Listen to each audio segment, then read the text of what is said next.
And welcome back to another episode of the On the Sideline podcast with Jackson and Kyle. I am Jackson, and I'm joined here, as always, by the man who may or may not have been at a pumpkin patch today. Kyle, how's it going?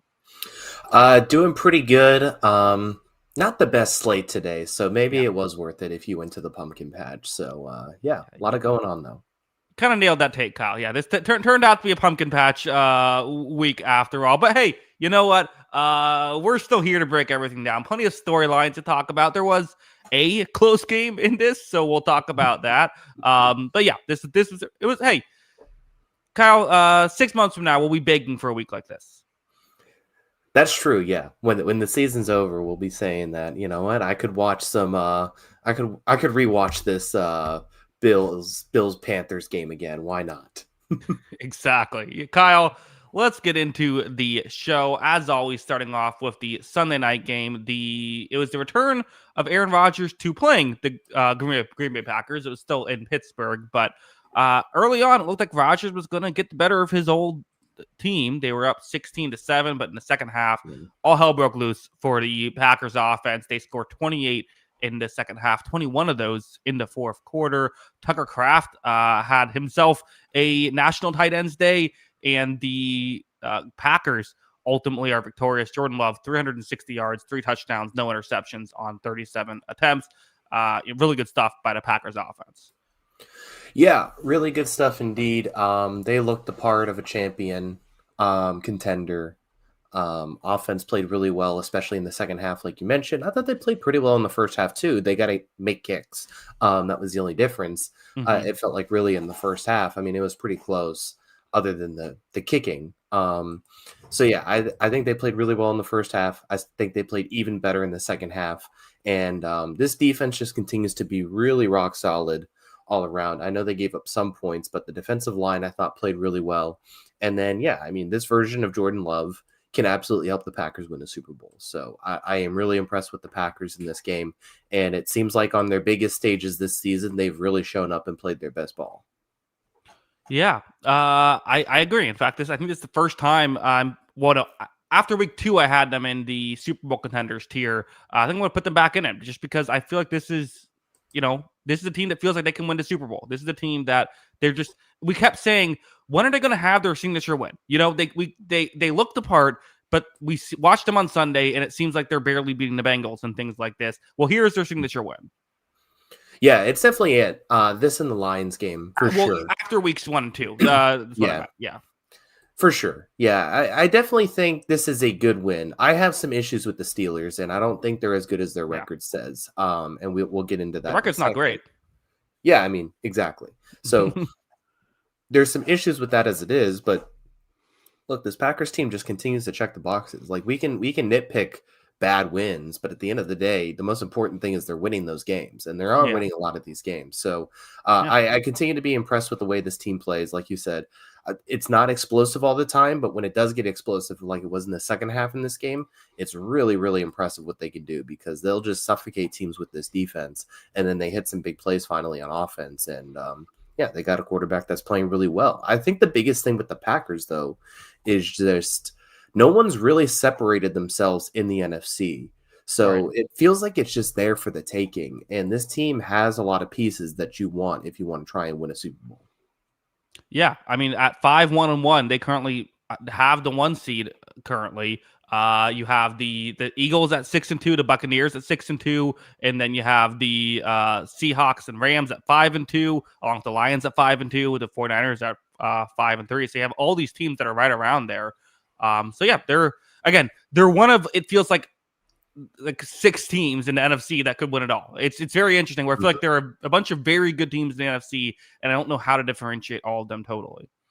Yeah, I don't know if any of these teams are great, but they all are really solid. I agree. Yeah. You said you have issues with the Steelers. I mean, hard not to after these past 2 weeks, but what are they? They can't stop anything defensively. The defense is just not very good. Like, they have too many holes on this team. For a team that has, like, we expected this elite pass rush. They have Cameron Hayward still in the interior. They have TJ Watt. I know Alex Highsmith has been dealing with injuries throughout the year, but he's back now. They just don't really get to the quarterback. So they don't get to the quarterback. They don't cover, which I think part of the reason they're not getting to the quarterback is their coverage is bad. Mhm. You know, particularly they stopped the run okay in this game, but overall, I just think the defense is bad and the offense is fine.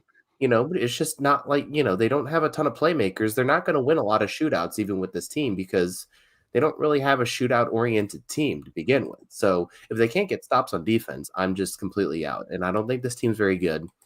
I think I look at this team and they have a 0 point differential, which basically kind of says they're average. Um, Mhm. and yeah, I think that there are much, much better teams in the AFC right now. Yeah, they're currently the 8 seeds, so they'll have to surpass somebody, right? And they play the Colts next week, which feels like a bit of a measuring stick game for them. I mean, you have Colts and Chargers. It's not crazy; they could be 4-5. After that, they need to find a way to win one of those. There was also a moment late in this game. The Packers Kyle. This is a side note, but I needed at least one of these teams to be wearing a normal jersey. Aaron Rodgers is playing the Packers. I'm already confused. Now both teams are wearing AAF jerseys, and I'm lost. Yeah, the Steelers in the yellow helmet was weird for a Packers game. Yes, it's very confusing for me. It was very. I was just like, okay, Aaron Rodgers' team versus Jordan Love's team. Don't worry about the team captains. Yeah. Yeah, I have a lot of criticisms with that for sure. A lot of issues there, but yeah, I just think overall, like you just look at this team and it just feels incomplete, right? Like it just feels like that there is too many things you look at and say like, well, that's not good enough to win. That's not good enough to win. There are still some really good players on this team. Don't get me wrong, but I just don't think we've seen it all really put together as we expect. Like I don't think this. I mean, this isn't even the defensive side, even if you look at the stars on the defense, this hasn't been like an awesome TJ Watt season Right. necessarily. Like, I think he's fallen back a little bit. I think that there's even the best players on this team aren't playing to the level we expect. Yeah, I think that's been a part. Not that they haven't still been good, but it's maybe just like the small step back is now revealing the issues in the secondary that have been there in years past. What I was going to bring up before I got sidetracked about the uniforms. DK Metcalf late in this game. The Steelers are down 10 points, but they have the ball. It's going to be a third down in 2 situation. Metcalf gets flagged for a 15-yard penalty that essentially puts them into 3rd and 17. Steelers ultimately punt. Packers score, and that's kind of ball game. So, they got rid of George Pickens and added DK Metcalf. It's like, well, I mean, this is sometimes what you get when you get DK Metcalf on your team. Mm-hmm. Yeah, they had another penalty, 2 on special teams that made it even shorter field for Green Bay. I mean, a lot of mistakes in this game, especially in the second half that it got away from them. But no, I think Green Bay also thoroughly outplayed them. Yeah. So any more thoughts or ready to move on? No, I think we're good. I just think it's funny we talk about, I think Aaron Rodgers was pretty good in this game for the most part. Mm-hmm. It feels like they finally have the quarterback they've been searching for, and now it feels like the team's not there. Yeah, it does. It's the Aaron Rodgers thing, right? Like the Jets were the same thing. They had a great defense. Rodgers gets there. Defense is bad. Rodgers leaves the Packers. Their defense gets way better. I don't know. I don't know what happened, but poor Aaron Rodgers. Couldn't happen to a better guy. Right. Let's move on. Let's go. Kyle. It's the close game. We have to talk Jets Bengals. This was the one game that was close. We have to start here. This was absurd. Oh my gosh. How many did you ever think it was going to be a halfback pass for the game-winning touchdown? Well, I thought Fields might have had a chance for it, yeah. Yeah. Yeah, that was definitely in the cards. Wow. Yeah, this was just absurd. Like it just felt like that the Bengals were going to win this one and we just had another crazy comeback. Second week in a row. So, I did not expect this entire game. The Jets were the last team I'd ever predict to win a comeback game because this team can't throw the football. And Justin Fields made a couple pretty good throws late in this game, but a lot of it was on the ground still. Breece Hall, I thought, played really well. Isaiah Davis provided a little spark too in their game, whether it was catching or running out of the backfield. And all of a sudden, they're just back in this, and this Bengals defense just falters and craters, and that was a bit of a disaster. It feels like it has to sink the ship there for the Bengals, even though they just beat the Steelers, right? Like losing this game just feels so deflating.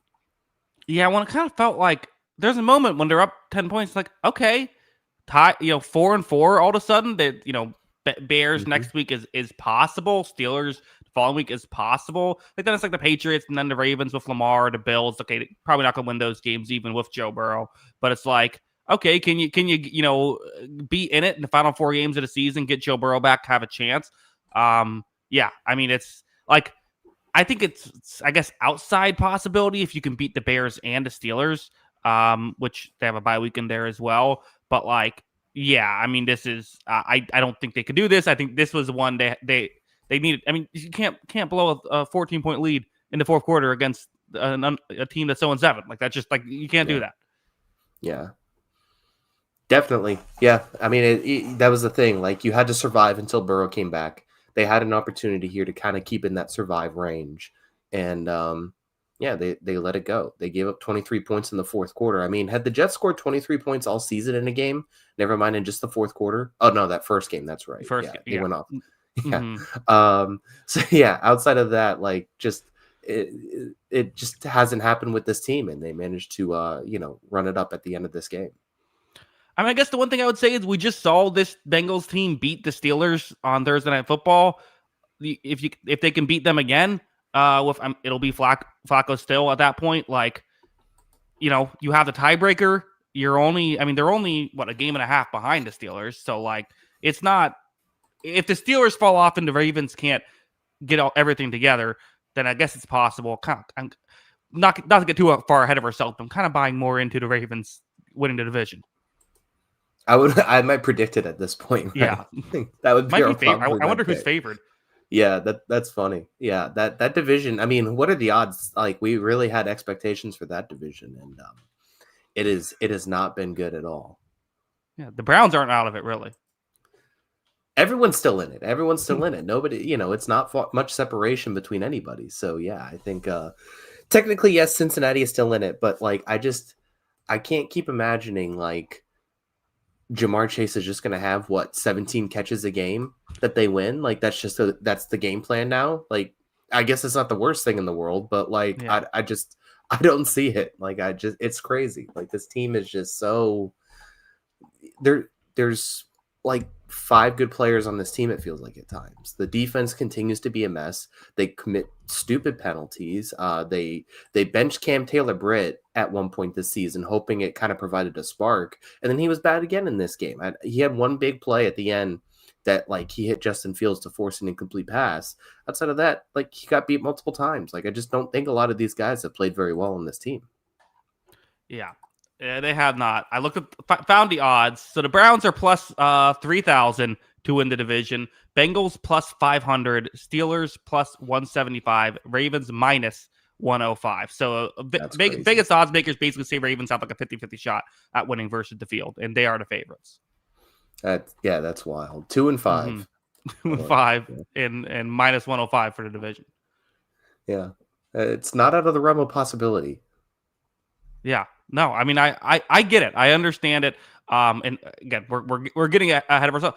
We get all over the place. How about the Jets getting a win here? I mean, Aaron Glenn pulls off the down 14, go for 2 move. It succeeds. They're able to win because of it. Breece Hall rushing for 2 touchdowns, throwing for another. Justin Fields did make some plays. He was a bit all over the place in this game, but you got good Justin Fields in this game. Tyler Johnson, former Super Bowl champ, making some plays, and Isaiah Davis had that big run. Mason Taylor had some nice plays. Again, you're trying to build a culture. You're trying to turn things around. Everyone had been getting criticized, which is what's going to happen when you're 0-7. So let's give them some props for finding a way to win this one. Yeah, and they did it without Sauce Gardner and Garrett Wilson, two of probably their 2 best players. So, are they holding them back? Yeah, it could be a Ewing theory thing. So there you go. No, I mean it's impressive that they were able to do that. Like I said, scoring 23 points in the fourth quarter when your offense had scored 23 points in a game once all year. I mean, it's impressive. I thought it was a job well done for the Jets there, and they definitely earned it. I thought they played really well that fourth quarter. Yeah, Well, let's move on, Kyle. Still plenty to talk about here. Let's go to, well, you locked up the Bengals, so of course they had to lose. I locked up the Falcons, so of course they had to lose. Yours was at least looked like it was going to cover for a while. This was over from drive one for me, Kyle. What the hell happened here? Okay, part of it makes sense, right? Kirk Cousins comes in, and we saw last year Kirk Cousins just doesn't look like a starting caliber quarterback. He came in, and not only was it not great, struggling to get on the same page with a lot of his players, because I don't know if they knew, I don't know when in the week they found out he was going to start, but it seemed like they didn't have a great chemistry. The Dolphins did a good job at stopping the run. I don't think any of us saw that coming, but that happened. And then, Miami's offense has shown flashes of being decent this year, but still, this was a shocking thing when it happened. Yeah, I mean, I get it. Like you definitely made the lock before Cousins was ruled that, or Cousins was ruled playing. Mm-hmm. So it's tough. My lock frustrated me. That's the other thing too. I forgot about that. Well, for a second, I thought that what was going to happen was when they got the 8 points to make it a 6 point deficit, they were going to just lose by 6, and you would lose your lock 6.5. Yeah, that's true too. Atlanta has the 2 dumbest losses of the year. I can't get a feel for this team. I get it, the Kirk Cousins thing, he was bad. But like this defense just randomly doesn't show up to games, and then they'll look great in some other ones. Like they look great in a couple of their big wins, but like these last 2 games, they really haven't shown up. They didn't show up for that Panthers game, and yeah, I think they're a frustratingly inconsistent team that doesn't look prepared all the time. And yeah, I get the difficulties of a midweek quarterback change because of an injury is not easy, but the rest of the team also has to show up. And it just felt like that everybody across the board did not show up in this game. This looked like last year's Atlanta team. They got 1 sack. They got 2 quarterback hits in this game against a terrible Miami offensive line. We've seen this Miami defense just get carved up all season, either through the run or the pass. They didn't do either.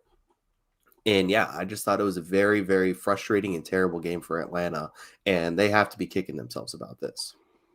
Yeah, I mean, it's that Bills game still sticks in your head of like, how did that happen? Where the Falcons just look so dominant? Was it just Josh Allen? You happened to catch Josh Allen when he had a bad night? Because if you say that, the rest of the season makes a lot more sense.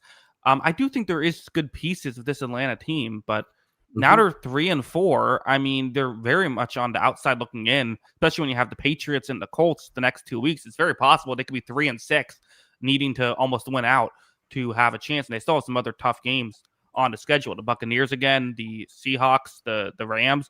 So, the Saints twice. That's never easy for them. I mean, this is just it's a horrible game to drop here if they want to be a playoff team. And they've had 2 of these now, with the Panthers and this one, and they were played awful in both. I mean, it wasn't even competitive. Yeah. And I mean, Drake London's a big part of this offense too. Sure. That's another one. But like the offense being underwhelming is understanding, right? It's understandable, right? You midweek quarterback change and missing your best offensive pass catcher. But it still shouldn't be enough to only score 10 against a bad defense. You should have still been able to run the ball effectively, and it's no excuse for letting Tua, who had thrown 6 interceptions in the previous 2 weeks, go 4 touchdowns, no interceptions against you. Yeah. Zach Wilson 1 for 1 in this game too. What does that mean for his future? There you go. He's back. For 0 yards. That was yeah. Yeah. And yeah, their 1 touchdown was a garbage time touchdown too. It was the very last drive of the game. So I take I give them no credit for that touchdoan anyways. This should have been 34-3. So okay, I'll change the banner.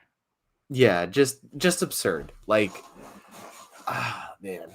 And that's it's another one too where, this is another team kind of similar to we talked about with Cincinnati. Like, I get Tampa did win today, and Tampa looked good. We're going to talk about that in a second. But Tampa is like fighting for their lives with these injuries right now. This is a team that feels like it's there for this is another division that feels like it could be there for the taking if they slip up, which they could because of all these injuries. And then these last 2 weeks, you play a San Francisco team that has nobody left, and you play this Dolphins team where the coach is just begging to get fired at this point. And you lay 2 duds against these 2 teams. I mean, that's incredibly frustrating for a team that had playoff aspirations. Yeah. It's tough. I mean, I don't know. Yeah. feel any better about. I mean, I'll say this for Dolphins. Kind of my one big take. Everyone talked about last week. Like, is it time to move off of Tua? And it's like the guy's under the contract. The way the contract works, like he's going to be on the team this year or next year. If you want to start to move off of him, you can, but he's going to be here. And I just feel like Tua still has it in him. Like, I still think he's a good quarterback. He's been too inconsistent this year. That's undeniably true. But I think that, and again, I don't know if it's going to be with Miami that he's able to have success, but I do feel like you put him in a good situation somewhere. Like, let's he go to Minnesota at some point and play well. Like, I think he's a good enough quarterback in the right situation, and we saw that again today when he was in a good situation, was able to have success. Yeah, I mean, look, I'm not expecting this to turn the season around for Miami. I still think this team's going to have a high draft pick, and if they love any of the prospects there, they should take a quarterback. But you still have a guy who I think is serviceable and capable, but you need to fix the rest of the roster around him. And he has to play better too. He has to play more like this. Maybe he should get more pink eye. Maybe. That would help. Yeah, I think so. Kyle, let's move on. Let's go to, this is an important game. Bears-Ravens. I mean, this was a game that the Ravens were very much in a kind of a do or die mode. So there was a weird controversy where I think a lot of people were expecting some discipline for the Ravens, where I guess Lamar Jackson was listed as a full participant on one of the practice sheets, but he was not a full participant, which is like kind of a big deal for the Bears, who like are preparing for Lamar Jackson. All of a sudden it's Tyler Huntley that gets thrown in the mix, which does change the game plan.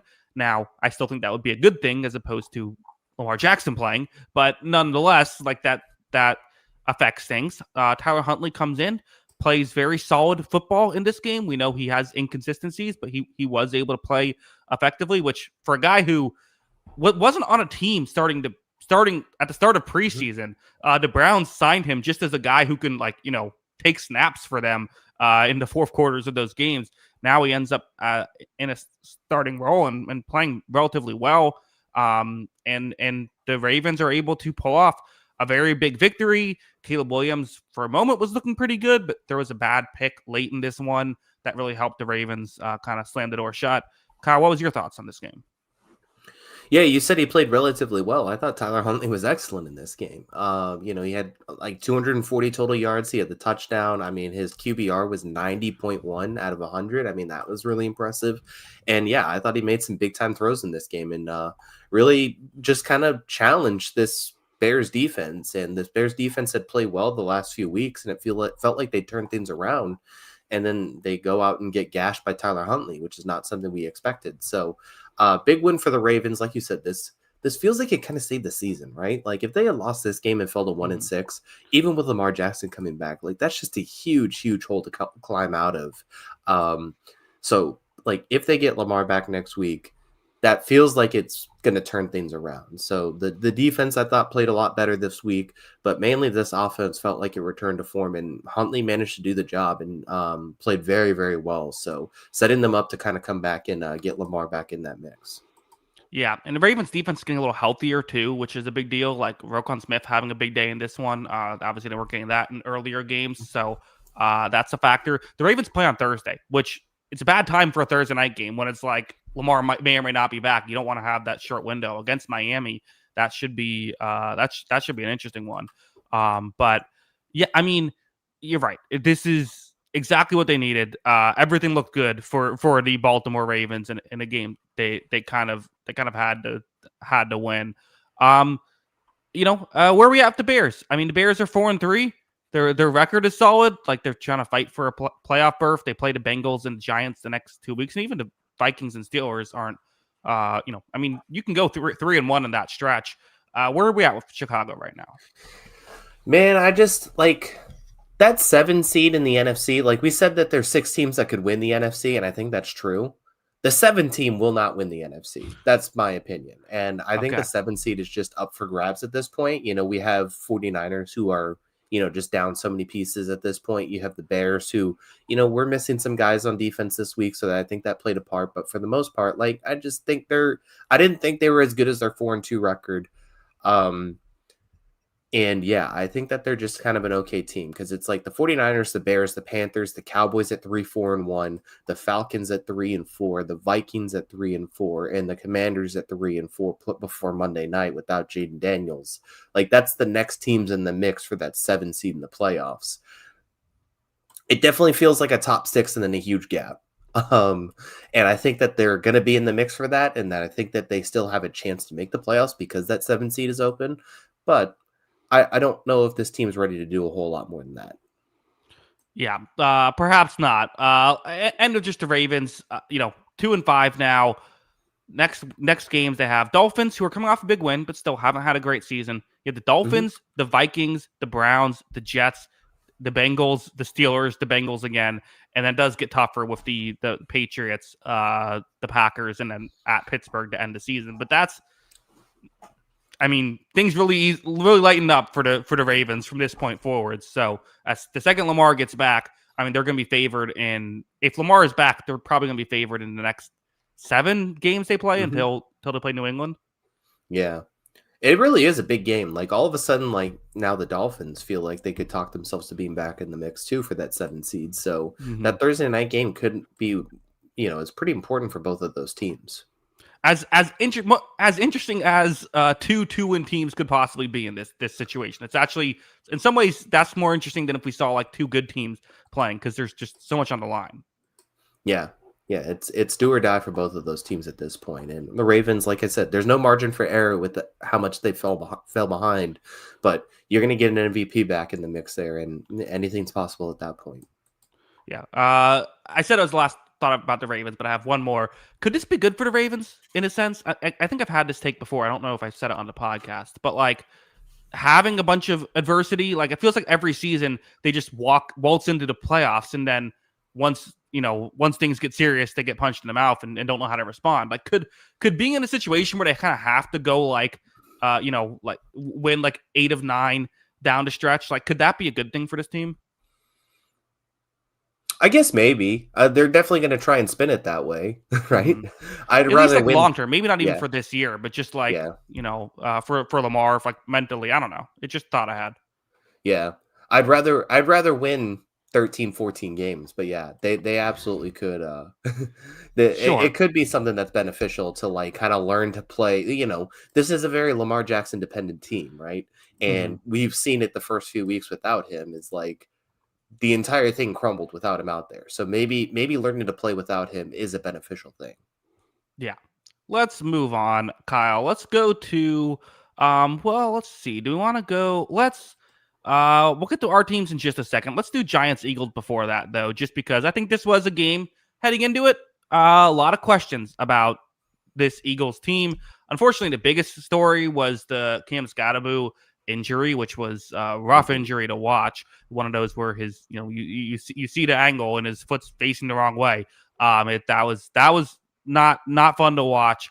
Also, there's a lot of rough officiating. In fact, this is, I think, a real contender for worst officiating game of all time. I think this was like up there. Like it was really bad. There was a tush push that clearly Jalen Hurts fumbled, and I don't know why the referee said, "Oh, that's actually forward progress stopped," which is a thing you can't challenge. You can challenge if the ball came out immediately as contact was made, because that couldn't be forward progress regardless. But that didn't happen. So, because of that, there was a couple other, like there was a few horrible pass interference penalties in this one as well. And it wasn't all helping the Eagles. There were some penalties that helped the Giants. It was just a bad day. But kind of what got lost in all that mix was the Eagles looked all the way back in this game. Their offense looked like last year's offense. This was exactly what you wanted to see from that perspective if you are an Eagles fan. Yeah, I mean, you had 200-yard rushers in this game. You had Devontae Smith. You didn't even have A.J. Brown in this game, and you still threw the ball well. And, I think that this is, they kind of did the same thing last year, right? Like, they kind of stumbled out of the gate. It took a little bit to get going, and then all of a sudden they caught fire, and it's like, okay, this team's a buzzsaw. So if you watch this team, if you're an Eagles fan, you're probably saying this is the team that looks like it can win a Super Bowl again because they look very, very good. I know they got the benefit of the doubt with some of that stuff because, like you said, it wasn't a good officiate. There was literally a 14-point swing in this game with official calls because they don't call that fumble on Jalen Hurts where Thibodeau rips it out of his hand. They score a few plays later, and then they had the Wan'Dale Robinson pass interference, which was just awful too. That was, two guys like, pushing and shoving each other, and he scores a touchdown on that. That's 14 points going to that's a 14-point swing there on those two plays alone. So you could definitely say the Giants would come away with this game with some gripes, but it was a bad officiated game on both sides. But yeah, I think the biggest takeaway too is that the Eagles did look very, very good. Yeah. I think so. The Giants, bit of a, poor Giants fans. I mean, you have the Cam Scatterboo thing, which is fun. Malik Neighbors thing is fun. Both of those guys, serious injuries. You hope they can be all right. Someone wrap Jackson Dart in bubble wrap, because he's still fun. He's doing nice things. He's chaotic, but in a fun way. But yeah, I mean, that's just one of those things where it's like when your running back, who's like the heart and soul of your team, goes down with a gruesome injury like that, it just feels like the win percentage is 0 from that point forward. Yeah. It was tough. Yeah. I mean, that definitely stinks. And like you said, I think the Giants fans, there was a lot of optimism with seeing these 3 guys on the field, and now 2 of them are down and out for the season. So that's a bit of a bummer. I do like Jackson Dart though. Like there is just it's like an old school quarterback analysis. Like there's just a moxie about him that you really enjoy. And I think he kind of has that. He's got to establish some consistency for sure. And I think he will when he gets better players around him. And it just stinks that he doesn't have his best 2 weapons now. Yeah. Kyle, let's move on. Let's let you talk about your New England Patriots, who early on in this game, I kind of talked about on the preview show. It's like, Drake May's played great, but not against the best defenses. Now he's getting a chance against a really good defense. And early on, it kind of felt like, yeah, here we go. Like, tougher defense. Like he's having to compete a lot more. Threw in a pick that wasn't a great play. Also fumbled. He was able to recover it, but Myles Garrett had 5 sacks in this game. But then all of a sudden, it's very similar to last week's game. This second half comes around, and May was making plays in the first half. It was just like competing. In the second half, it felt like there was nothing the Browns could do. Kyle, I'm totally buying into Drake May as an MVP candidate here. He is playing ridiculous football. Ends with over 10 yards per attempt, 3 touchdowns, 1 pick. This was maybe not his best. Like if it's a PFF grade, it's not going to be his best grade. But in my opinion, this was his most impressive performance I've seen from him. Yeah, going against this team, I thought was really impressive for sure. So I think that they took the test. I think, Will Campbell definitely took his lumps, and this offensive line took its lumps. But for the most part, they don't have to play a Myles Garrett again. Thank God. Yeah. That guy is just terrifying. And so, yeah, I thought they checked all the boxes and looked fantastic in this game, especially in the second half, like you said. The first half, he didn't see Schweitzinger or whatever his name is on the pick, which he is short. The linebacker, he made a good play too. I guess that makes sense. He just didn't see him, and it's not because he's short. It's just he's just the guy. I don't think if he was 3 inches taller, that would have been the difference. Nah, he's short. It's fine. Okay. But yeah, so he missed him, and then that happened, and then after that, he kind of just locked in. I mean, look, the first half, like they were leading 9-7 at the break. It didn't look awesome all the time, but they also got the ball to the 4-yard line, the 7-yard line, and the 14-yard line, and ended up with field goals on those drives. So you just are like, okay, just turn those into touchdowns, and things will happen. And then they went and scored 3 straight touchdown drives, and those looked awesome. And they honestly should have had a 4th touchdown. Travion Henderson fumbled at the 1-yard line. But yeah, Drake May checked all the boxes. Looked fantastic, looked really poised. He took some hits and still got up and played really well. I mean, he had over 330 yards of total offense in this game between rushing and throwing, and over 10 yards per attempt again. Hit some more downfield passes, and they were able to use the depth of this team on offense too. This was a big Travion Henderson game outside of the fumble. They got him involved with the carries. He took the opportunities and I thought played really well in those spurts. They got Matt Collins involved in this game, not really challenging those outside corners as much, even though they did get a deep shot down the field at one point.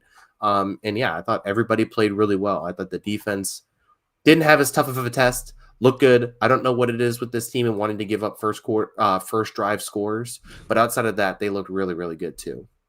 Yeah. I mean, again, it's the same thing as last week, really, where it's like, competitive game for the first half. Patriots get a touchdown early on in first drive of the second half to kind of give them a little bit of space, and then then they generate a turnover. I mean, the Cam Ward one didn't have to do a lot for that one, but for this one, they generated turnover on Dylan Gabriel, able to get some distance. And at that point, once that second touchdown in his third quarter happened, and it's what that's 23-7 at that point. It's like that's just ball game. Like the Browns cannot come back from that, which kind of brings us to right. Yeah, kind of brings us to the one Browns take we have to have, which is it Shedeur Sanders time? I mean, it might be like Gabriel. Like, look, I continue to say I don't think they went into the season thinking either of these guys are going to be long-term solutions. But it's also really tough when you have to play the game like 20 yards and in because your quarterback just can't throw. And he had one play where he rolled out. He actually evades the pass rush, I thought, pretty well. Gabriel, I will give him credit for that. But he rolled out on one play, avoiding that pass rush, and tried to step into a throw downfield. And this ball just floated in the air for what felt like 5 minutes. And Jalen Hawkins did make a really good one-handed interception off it. But, it wasn't going to be completed under any circumstances because, 3 defenders were all of a sudden around it by the time the ball actually came down. You can't throw the ball downfield. You're not going to win in this league. I think maybe you just see what the other guy has and why not? It's not making any difference for me at this point. Yeah, you might want to give it just a couple more weeks in case it's so bad that you don't want your whole team to give up on the season the rest of the way. Because the thing about Gabriel is he belongs in the NFL to some degree. He's at the very least, the question is he a backup quarterback that can last a while in this league, or is he a backup quarterback that's going to not last a while in this league? Shedeur Sanders he has the potential. I mean, even you, who I think were lower on him, neither one of us were high on him. We both had him as I had him as a late first round pick. I think you had him as what did you have Shedeur Sanders as? Second, third, basically. Yeah. So it's that's still that's value, right? There's still some upside potentially there. Again, the NFL knows more than we do, but I just feel what are we getting with Dylan Gabriel? At a certain point, there at least is the upside with Shedeur Sanders. But again, I'm not in practice, and the preseason game was awful, so who knows? Yeah. There is always a chance that someone's better in games, right? That is just kind of the thing. So, right. I think it was the Browns, like I said, the Browns offense, I don't have many takeaways from that. I thought the Patriots defensive line continues to play really well, defended the run again really well in this game. Quinshon Judkins have been really good this season. They held him to basically nothing. Harold Fannin is fun. I continue to say that. But yeah, I think that the biggest takeaway from this game is that this Patriots offense had played a top 10 offense per EPA all season. And they looked at it again in this one. They looked at it again against one of the best defenses in football. So that is where you get excited about the Patriots now at 6-2, where you go in expecting and should win this game. But now you did it in a fashion that you get really excited about going forward. Did you see who's currently third in MVP odds? Is it Drake May? It is Drake May. Drake May. It's behind Mahomes and Josh Allen, plus 450. I mean, that's real people in the desert saying it's a realistic chance of happening. Yeah, I saw he had it was the most games in a season with 200 plus yards, 3+ touchdowns, and 100+ quarterback rating, and he passed Tom Brady's season record for 2007. That's pretty good. There's been a lot of those things where it's when you list off 19 different things to get it to be there's been I'm not saying he hasn't played well, but I feel I've just seen a lot of those with Drake May. Yeah, it's higher than a 67 completion percentage, while under a 68 completion percentage. I don't know. There's just a lot of things like that. It feels like. Yeah, a lot of things going on there. But yeah, I mean, look, he's at 17 total touchdowns, 3 turnovers. Sorry, only 3 interceptions. He's already 2,000 yards for the season. I mean, he has looked every bit the part of an MVP candidate. I think he's absolutely in that conversation. How did this team lose to the Raiders? I know it's week 1, but still, that was. I mean, they shouldn't have lost that Steelers game either. Yeah. If they didn't turn the ball over twice at the 1-yard line, they win that Steelers game. This team could honestly be 8-0 if they weren't dumb to start the year. Yeah, they were so dumb to start the year. They have stopped being dumb. The Tampa Bay Buccaneers were not dumb in this game, although the Saints debatably were. This was a bizarre game where the defense had a touchdown for Tampa Bay. They realistically probably should have had 3 touchdowns, as multiple Antoine Winfield touchdowns got called back. One was just a blatant missed call of it was they just it was an inadvertent whistle was the eventual ruling, where a whistle that shouldn't have happened. Although on the replay you couldn't hear the whistle, but I don't know. Things are weird to catch on the broadcast. I don't think they lied about with blowing a whistle. But then later there was a play where it looked like Winfield was still bobbling the ball when he was contacted, and then once he got it, he wasn't getting contacted. Shouldn't have been down by contact, but they called it down by contact. Can't review that either. So Winfield could have had 2 touchdowns in this game, but ultimately this was a dominant defensive day for Tampa Bay. Both Rattler and we saw Tyler Shuck come into this game. Didn't change so much. Not a lot going on for the Saints offensively here. No, I feel kind of bad. Like, it wasn't Rattler's best game by any means, for sure. Mm-hmm. But, like, I think he played pretty well this season. I don't think he deserved to get benched. Like, I don't know. You got to inspire some confidence even when the guy's down, right? Like, he's been relatively good this season for what this talent is. Like, I don't know. That felt a little unfair to me.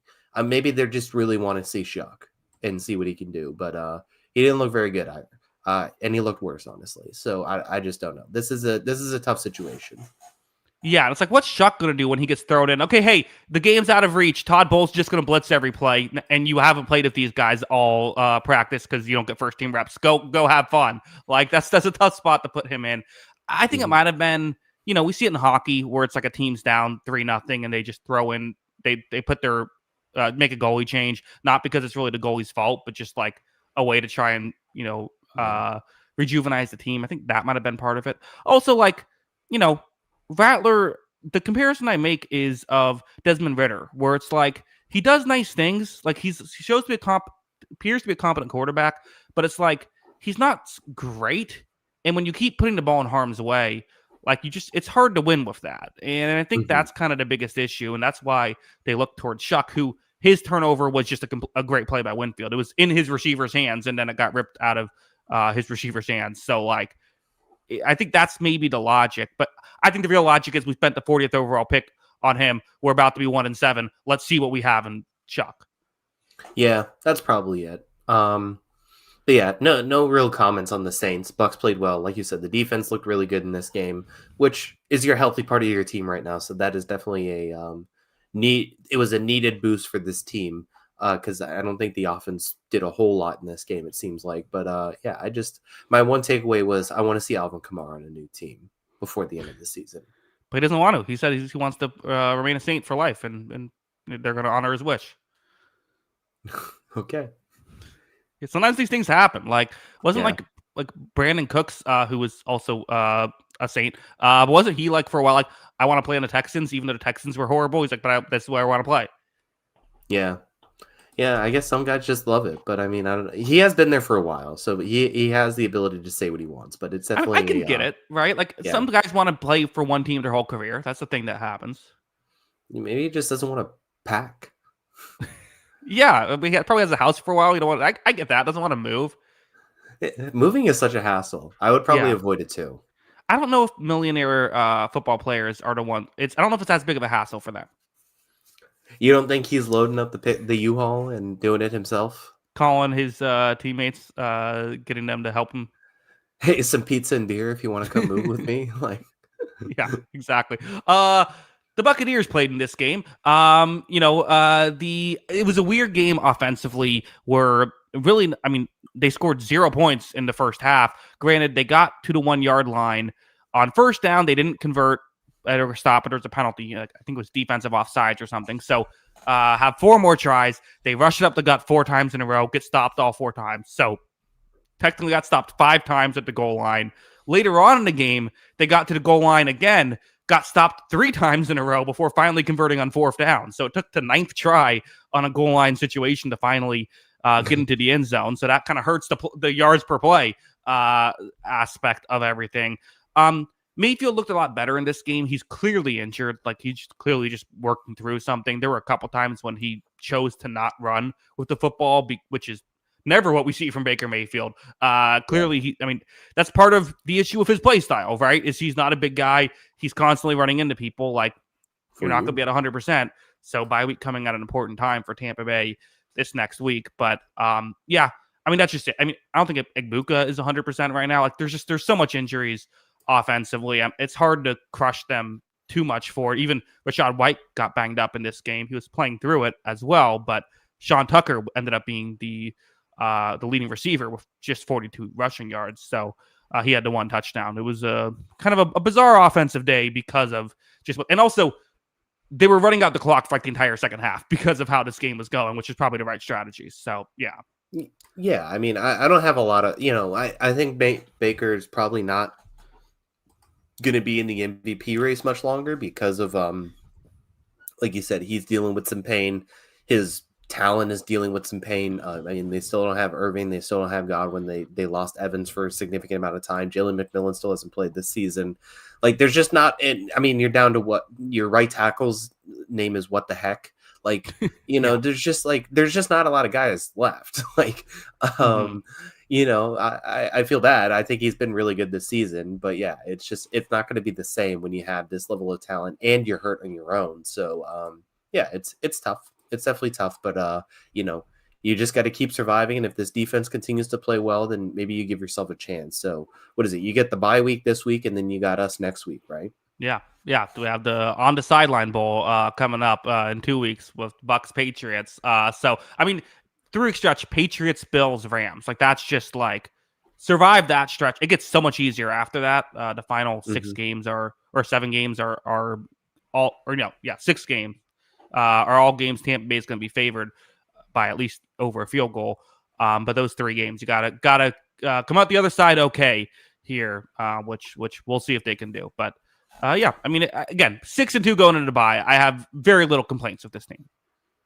Yeah, you can't get mad, and then obviously, like, the NFC South may not be back after all. So you're probably in a good spot with the division.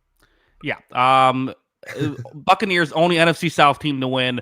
2 out of the 4 teams had backup quarterbacks playing. The other one was the Saints, who benched their quarterback in the middle of the game. So that's gonna make things easier for Tampa Bay. Yeah, I would say so. Yeah, think so. They're currently a 2-game lead on the rest of the division. Saints 0-1 in the division. This is their first divisional game, like halfway through the season. That is odd. What a weird scheduling quirk. Yeah, very weird. Kyle, let's move on. 5 games left to discuss. Let's go Niners Texans, because this was a surprise for a lot of people. The Texans were favored to win.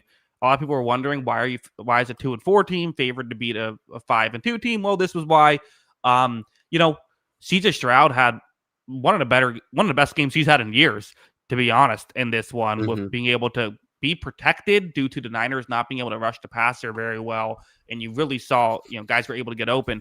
He was able to have a great day. That's probably the big story. It's just like, if this Texans offense can move the ball, this is a really good football team. Yeah. Look, their 3 wins this season, he is 8 touchdowns, 1 interception, over 75% completion percentage in all of those games, over 8 yards per attempt in all 3 of those wins. The 3 games they have won, he has looked really, really impressive. And like the guy we were really excited about, the guy we've seen in playoff games, stuff like that.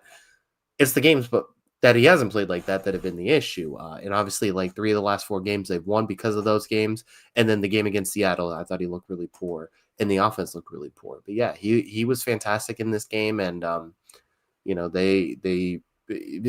everybody, it seemed like, caught a pass in this game. The 2 running backs were really impactful, and really good win for the Texans, and really good win for the offense, who really showed up in the first half. Yeah. The time of possession ended up kind of evening out. It was 41 minutes for the Texans, 18 minutes for the Niners. Maybe saying, wait a second, that's still very lopsided. Yes, but it was significantly more lopsided. I think the Texans had like 25 minutes of time of possession in the first half, or something like that. On Red Zone, they said it was the most time of possession the team had in over 15 years in the first half for a game. It just felt like the Texans had these really long methodical drives consistently, especially early on, and the 49ers just couldn't get much going. George Kittle did get a touchdown on National Tight End Day, which Kyle, I think the ratio for National Tight End Day was better this year. It wasn't great. It still feels like a bit much, but I think like we could tone it down a little bit more. It's like, I don't know. It's like a seasoning that's like very strong. It's like you want a little bit of it, but this is, I totally forgot it was a thing again. And then what is it? Fannin scored the first touchdown of that Browns Patriots game, and they did the whole graphic. And I'm like, oh, we're still doing this. Why don't we just do this for every position? When is National Left Guard Day? I want National Left Guard Day. That's a good one. Yeah, that would be ideal. Because like tight ends, that's a pretty like you get a lot of like praise. I think they tried. Yeah. They're thinking like doing like running back day too. I think they tried to like those are positions that get like. Do we need quarterback day? Like those are positions that like get as quarterback day. Yeah, exactly. Like those are the. It's like the like Mother's Day and Father's Day, and kids would always say, "Well, what is Kids Day?" And the mom would say, "Like, well, every day is Kids Day." Like that's the. I feel like no, you're right. Left guard, long snapper day. Like these are the ones we need. Yeah. Fullback day. I would love fullback day. Definitely. I would celebrate National Fullback Day. I would have a whole holiday. I would go all out for it. I would get a fullback jersey, pick my favorite fullback of all time. Let's get the Mike Allstat jerseys out. Yeah, I would be all in for that one. You know what I won't celebrate is National Kickers Day. Kickers don't deserve a day. Well, because they get credit or blame if things go wrong. Although they do get all the blame when like the holder screws it up. Yeah, no, they don't deserve a day. That's all I say. You have one job. Listen, what were you talking about here? Yeah, Texans look really good in this game. Texans right back in the mix. I think that they're in the playoff mix, and I think they can get a wild card spot if they play like this consistently. 49ers might just, it's just kind of the year from hell. I know they're 5-3, but it definitely feels like I said, I have them. I think there's a big gap after the 6 teams in the NFC. And currently, they are the front runner for that 7 seed right now. But who knows how much this holds up throughout the season? Yeah, I mean, I guess the Brock Purdy thing is weird, right? I kept thinking like he was going to be back, and it just keeps not happening. I think that's like the confusing thing for me, because I do feel like that makes a difference having your starting quarterback. They do play the Giants next week, so it's like, I mean, again, like whether we feel like they're the 7th best team or not. I mean, you have the Giants, you have the Cardinals again, you have the Panthers, the Browns, the Titans, like, the Bears. Whether you're the 7th best team or not, if you end up with the 7th best record, you're the one in the playoffs. So I feel like if they can just start to get some players back, like it can work. Well, I mean, look, I guess if I'm going to play the devil's advocate to my own take, like, Pearsall should be back. Purdy should be back, hopefully. Mm-hmm. You get Brandon Ayuk. I think they said they're planning to designate him to return, which gives them like 3 weeks to bring him back. So, like, those are all possibilities. Like, you would have your full strength offense, except essentially at that point, outside of, I think the center is also hurt. But outside of that, like, yeah, like they would have basically their entire starting offense. So that is a case for them getting the 7 seed. I just think this defense is too hurt. Like, I know that I give the Texans credit for playing well in this game. I give Stroud credit for playing well in this game, but like, I don't know how this defense survives with all the guys they're missing. Yeah. Final thoughts for Texans. Big win for them. A couple of real tests coming up. Broncos and Jaguars. Mm-hmm. They do have the Titans, but they have some tough. They still have the Bills and the Chiefs, and they had the first place schedule, right? So like. Mm-hmm. You have to play the Bills and the Chiefs, and that's going to create some issues. Some winnable games as well. But again, for the 7 seed, feels like that's what they have to do. It's in the cards, but they're going to have to put more of these games together. Yeah. Would you take the Texans or Jaguars right now?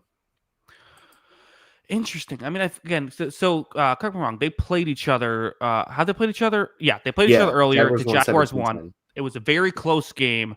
I think I would lean Houston right now, but maybe that's just being a prisoner of the moment.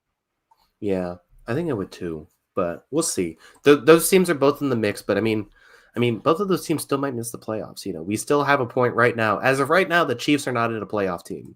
And if they win tomorrow, they will be back in that 7 seed, and both of those AFC South teams will be on the outside. Yeah. Well, let's move on, Kyle. 4 games left to discuss. Let's go Titans Colts, a game that there was a moment early on where it's like, okay, are the Titans going to kind of stay in this game? I think they were down like 10, so it wasn't like significant, but it's like maybe they can make something happen.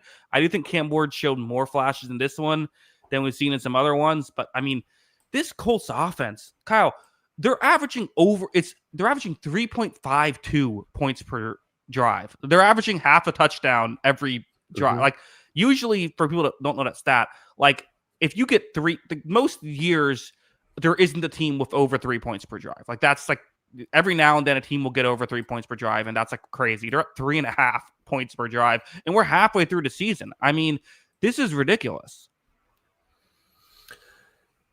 Yeah, no, they have been really good. I mean, I think that's the highest number of this century, so I think it's really impressive. And I mean, this team's a buzzsaw right now. I mean, it's again 8 yards per pass. Net 9 yards per attempt for Daniel Jones. I think you had 9 yards per carry in this game too, which is just absurd. Jonathan Taylor is having a phenomenal season. I mean, you just look through this guy's like, we talked about the Colts in the preseason and like, okay, why did everybody play bad last season? Taylor was okay. He was still solid, but they didn't give him the ball a whole lot. Then it was like Michael Pittman was bad. All these guys down the list were bad. They all have played really well this year. All of them have played well. And then you bring in Tyler Warren and add him to that mix. This has just been a really, really good offense where everybody has returned to form. And yeah, it's impressive. I think that they what is the argument for not picking the Colts at this point? Just the history of Daniel Jones and what we expect that the other shoe to drop eventually. Yeah, which I don't think is a horrible argument, right? I mean, like we have like 100 games of Daniel Jones and Patrick Mahomes.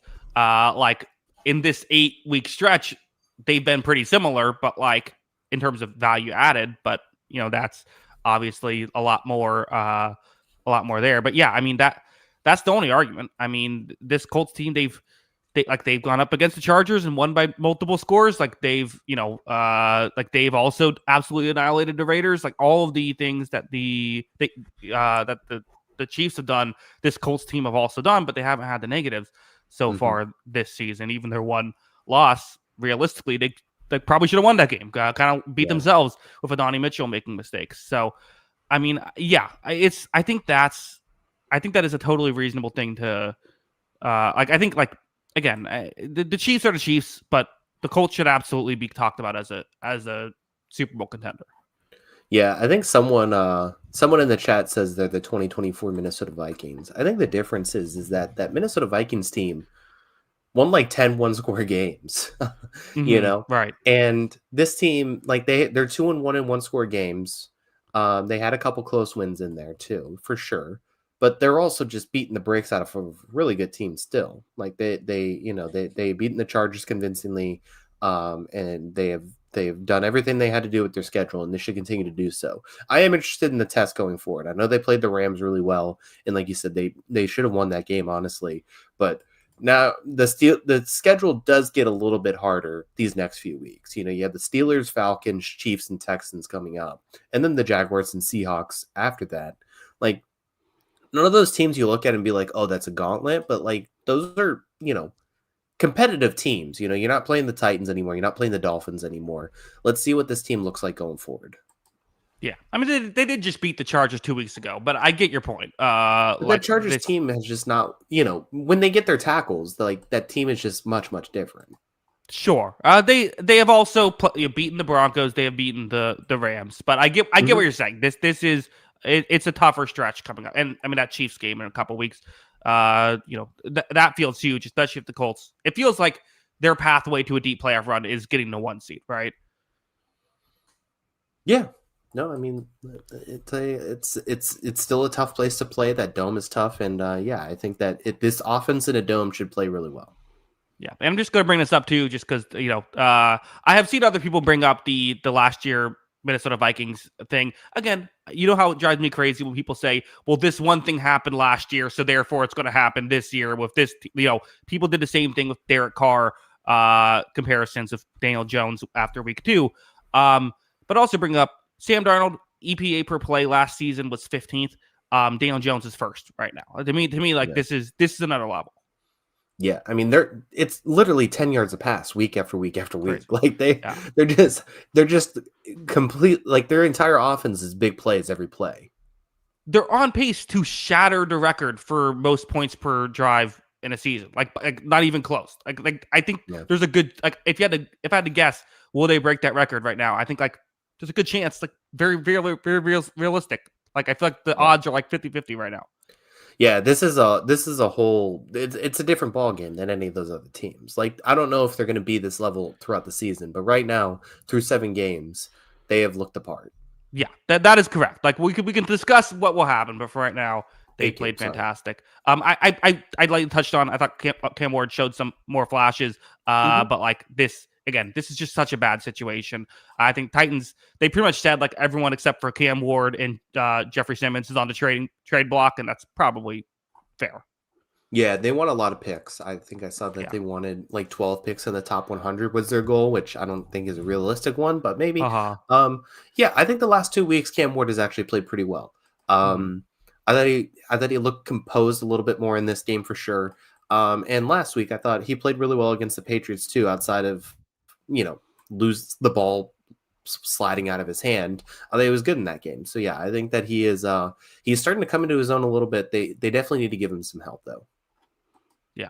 Kyle, 3 games left. Let's go to Cowboys Broncos, just because this was a game that, again, let's see, what's stunk was the 49ers Texans was supposed to be the game to get us through the 1 o'clock window, and then Cowboys Broncos supposed to get us through the late window, and they both were bad games. And that's what ruined this whole Sunday. Didn't ruin the Sunday, but made it tough for I mean, going into the season, we thought the Cowboys would have an awful defense and a pretty good offense, and we'd see games like this. I think what happened to start the year was this Cowboys offense was incredible. And it's like, okay, could this team be like a playoff team? This week, again, offense, I'm not going to say was horrible, but definitely takes a step back here against a good defense for Denver that showed up, although Surtain got hurt. And we'll see what happens there. But like, if this offense is not playing at an elite level, this team just doesn't feel like Mhm. it has a chance to win any games. Yeah, that's a tough thing. Is basically Dak has to play amazing for them to be competitive. And when he's average, or in this game, honestly, a little below average, they're going to lose. And I don't think everything was his fault in this game. It wasn't his best game of the season, obviously. But yeah, if he's even just a good quarterback, this team is going to lose a lot of games. And he wasn't a good quarterback in this game. So, tough game for the Cowboys. This team is just very, very fundamentally flawed. The defense needs a lot of help. But that is the kind of performance you want to see in the Denver Broncos in this situation. The defense, like you said, looked really good in this one, holding a Cowboys offense that had been really explosive this season. And I mean, look, Bo Nix threw after the second throw of the game. I thought he was pretty phenomenal, right? Yeah. Like he threw that early interception and then kind of bounced back. And you kind of have 5 quarters now of sustained play of Bo Nix really playing exceptional football these last 5 quarters. If you go back to that fourth quarter against the Giants, if he can establish that consistency, this team is going to be a force to be reckoned with. A lot of people like the Broncos in the offseason, myself included. They're now leading their division, even though it looked unconvincing at times earlier this season. If they're going to get this level of quarterback play, they definitely have a chance. Yeah, and it's interesting because kind of Bo Nix, who did look unconvincing to start this season, had a great fourth quarter against the Giants, and it's like, okay, can you keep it going, and can you do that for 4 quarters when you might have to against Dallas? And he was able to do that. Now you have Houston the following week, which is a completely different kind of test of can you survive that? That will be interesting as well. Obviously, they still play the Chiefs twice, and that's going to maybe be what ends up deciding the division. I still don't think the Chargers are dead, but this is again, the Surtain injury, hopefully it's not too bad, but this was exactly what you could ask for. And again, I've been kind of cooler on the Broncos than other people. I feel like they've been kind of thought of as a dark horse team, and I've kind of been a little bit reluctant. Early in the season, I was reluctant. I think I'm with those people now. I think this team feels like they're not a top tier AFC team right now, but they feel like they could end up being that if things break right for them the second half of the season. Mm-hmm. Yeah, if this offense continues to play at this level, they will be in that top tier conversation. Yeah. But they still have to show us To a play little at this bit more level, they'll beat everybody. Yeah, exactly. But yeah, if they can continue the consistent form of the last few weeks, they'll be in that conversation. But we need to see it more than 5 quarters, Yeah, I agree. especially against this defense, which is like the worst in football.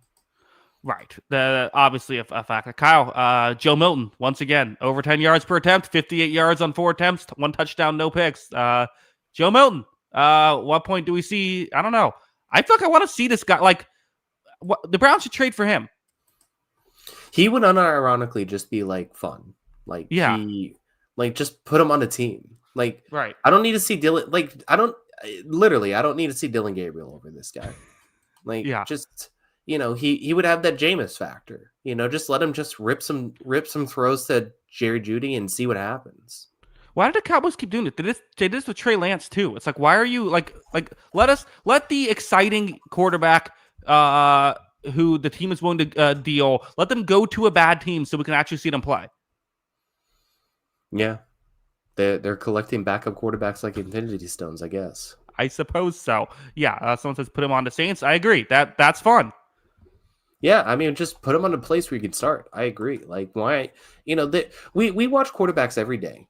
Put him on the Jets, even. Like, there is a greater than 0% chance that he could be a starting quarterback in the NFL. Like, we just watch him compared to other guys we watch week after week. There's a greater than 0% chance he could be a sustainable starting quarterback in the league. There are guys we watch right now. There is no chance this guy's going to be a sustainable starting quarterback.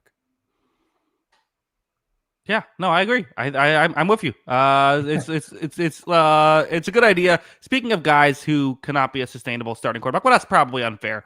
But let's go to the Bills Panthers here, Kyle. Rough day for Andy Dalton, who has had some good. He has been a sustainable starting quarterback in this league. Maybe not currently. Going up against the Buffalo Bills. Bills looked like the Bills again. Put up 40 points against this Panthers team. I'd kind of talked up Carolina Panthers a little bit. Hey, they're doing some nice things here. Well, not in this game. One thing I thought of was like, why don't we talk about this Bills offensive line the same way we talk about the Eagles offensive line or the Panthers or not Panthers, the Lions offensive line? I think people will say well, it's the running game, but this Bills rushing attack is fantastic, and it wasn't this game. Mm-hmm. Like, they run block really well, they pass block really well. Like, I think the Eagles, it might just be like the Eagles have Lane Johnson, Jordan Mailata, and they had Jason Kelsey for so long, so you have names like the Lions, Penei Sewell. The Bills don't have like a big name offensive lineman, but this is an elite offensive line, and it has been for a couple years. Yeah, no, it's been really good. They're coached really well. There's a lot to really like about this team as far as the offensive line goes. And that was impressive about this game, is that they went against this Carolina defense, which does have, pretty good players on that defensive line, and still managed to, run all over them. And James Cook had 216 yards. But yeah, I think Deion Dawkins is absolutely, one of the more underrated players in the league. And I think across the board, they have a really good offensive line. And they showed up in this game. So really good win for the Bills. Offense, defense, special teams, all that. They dominated all around. It still isn't like this. It's not a great version of Josh Allen we've seen lately. And I don't know if they're just kind of going through the motions with their past game. I know they don't have the receivers, but I still trust Josh Allen when it comes to they're going to be in the playoffs. But I would say the last 4 weeks, though, he's looked very, very fine. And I don't think you expected fine from Josh Allen. Yeah, I mean, I think this was better. I think this was I felt like you're still not seeing those scramble outside the pocket and throw one down the field and make a play work that way in this game. And there was that one play where he took a long sack because he was trying to make something happen. I thought that he did a fine job. And in some ways, this is kind of what I want to see more from Josh Allen, though, is being a game manager, being able to win a game where you're throwing under 20 times because everything's working and you're able to just keep things moving down the field. So I get it. I don't disagree with the take, but I don't know if this is the exact week to make that take. Yeah. I mean, he also did it against the Ravens earlier in the season. So it could just be one of those things that they're waiting to fully unleash it when they absolutely have to. Yeah. We're mentioning James Cook, over 700 rushing yards now on the season. He's averaging over 100 rushing yards a game for the Bills. So on pace for 1,800 yards, something like that. He's having a good, what, I think he's in a contract year too, isn't he? So having a good Well, year. they paid him in the offseason because Oh, he was that's right. holding out. That's Yeah. right. So worth the contract so far. Yeah. Is he part of him like, oh, maybe I should have just played it out this year? Yeah, maybe. Yeah, made the right call. I think you don't want to risk the injury or anything, but disappointing for the Panthers. But again, no starting quarterback. And you're playing the Bills. They can't be too upset. Play the Packers next week though, so might not have a great 2-week stretch here. No. We'll see how it goes, but yeah, it's I think we need to pour one out for the Red Rifle. I think it's his time has passed. Yeah, I think that might be the case. Let's move on, Kyle. One game left to talk about.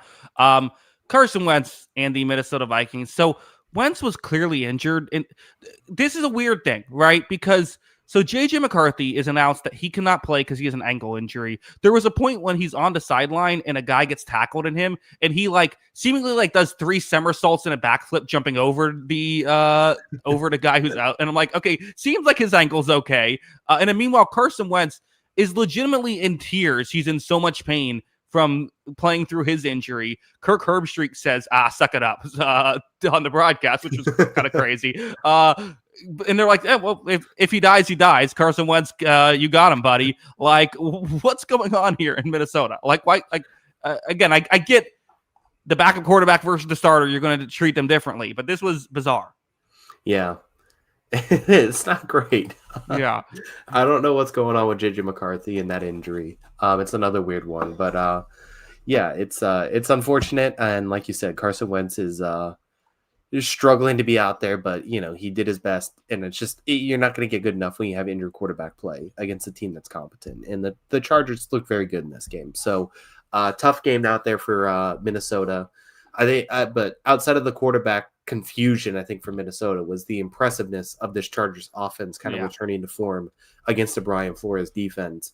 Threw the ball really well.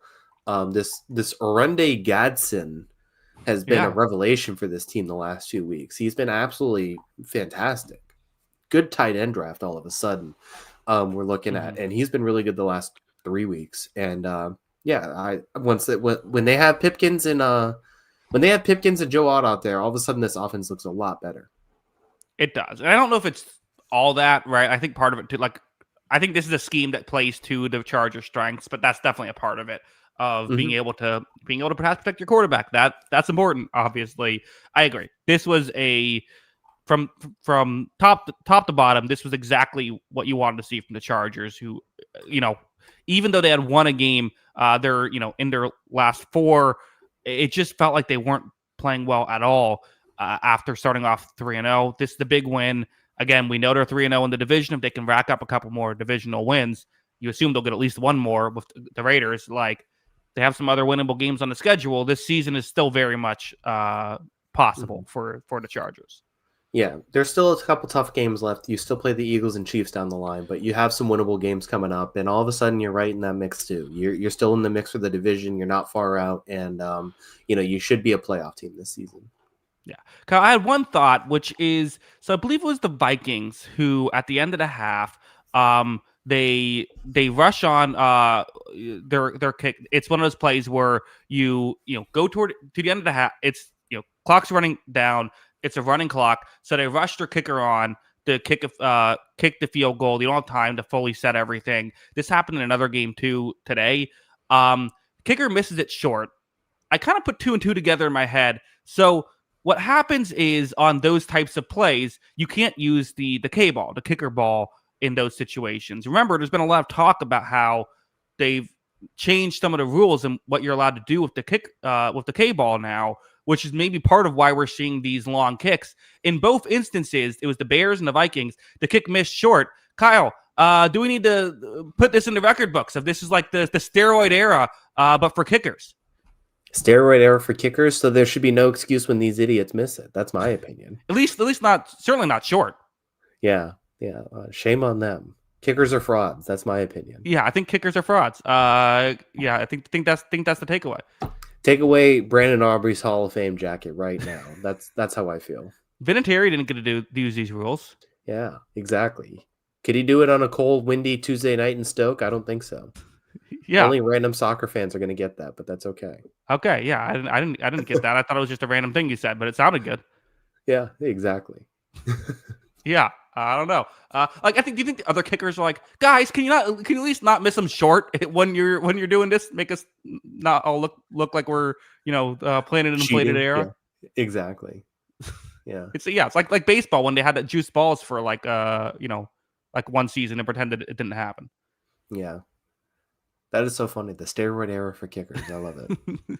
Yeah. I'm just saying. Both missed short both times. And they weren't like crazy long. They're like mid-50s. Yeah.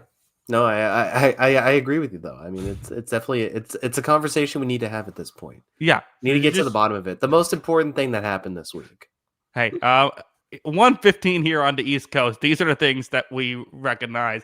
Kyle, let them know where they can find us on Twitter before we head out. Yeah, make sure to follow us on Twitter. That is at Jackson Kruger. Make sure to follow me at Kyle Gronin, and make sure to follow the account page at On the Sideline JK. That is at On the Sideline JK. Of course, if you like audio only podcasts, anywhere you get your podcasts, search On the Sideline Podcast. It should be available there. That is our show. Again, thank you everybody for watching. We'll be back Wednesday at 6 p.m. Eastern to recap everything. Of course, we'll be also live midnight the following week Wednesday we will be previewing the following week, and then we will recap it once again at midnight. It's late, you know what I mean. Kyle, any final thoughts? Or ready to get out of here? No, it is late. Let's get out of here. Fun show as always, and let's get out of here. Yes. Bye. Yes. Okay. Clearly we are tired, so we're gonna get out of here, as a wise man once said. Thank you, everybody. We do appreciate it. Until Wednesday at 6 p.m. Eastern. Have a good one. Peace.